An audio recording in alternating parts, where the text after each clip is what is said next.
రానున్న ఎన్నికల్లో ఆంధ్రప్రదేశ్లో 10 అసెంబ్లీ స్థానాలలోనూ 2 పార్లమెంటు స్థానాలలోనూ సిపిఐ పోటీ చేస్తుందని ఆ పార్టీ రాష్ట్ర కార్యవర్గ సభ్యులు హరినాథ్ రెడ్డి వెల్లడించారు.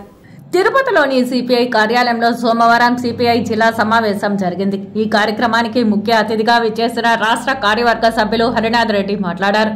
సిపిఐ పార్టీ అటు కేంద్రంలోనూ ఇటు రాష్ట్రంలోనూ ఇండియా కూటమికి మద్దతు ఇస్తుందని, అందులో భాగంగా రాష్ట్రంలో 10 అసెంబ్లీ స్థానాలలోనూ 2 పార్లమెంటు స్థానాలలోనూ పోటీ చేస్తుందని స్పష్టం చేశారు.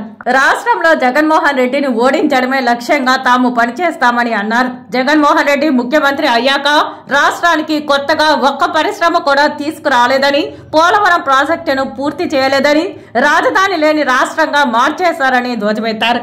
ఉచిత పథకాలతో ప్రజలను మభ్యపెట్టిన జగన్మోహన్ రెడ్డి వచ్చే ఎన్నికల్లో మరలా గెలవాలని ప్రయత్నిస్తున్నారని, మళ్లీ జగన్మోహన్ రెడ్డి సీఎం అయితే రాష్ట్రంలో శాంతి భద్రతలు మరింత క్షీణిస్తాయని, పేద మధ్యతరగతి ప్రజల బతికే పరిస్థితి కనబడదని, ఆయనను ఎలాగైనా ఓడించాలని ప్రజలకు పిలుపునిచ్చారు.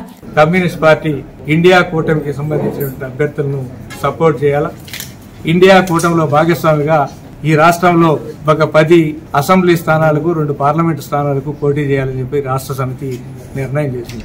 ఎందుకంటే ఈ రాష్ట్రంలో పరిపాలన చేసినటువంటి జగన్మోహన్ రెడ్డి ప్రజా వ్యతిరేక నియంత్రిత పోకడలకు గతం నుంచి పెద్ద ఎత్తున సిపిఐ పోరాటం చేసింది.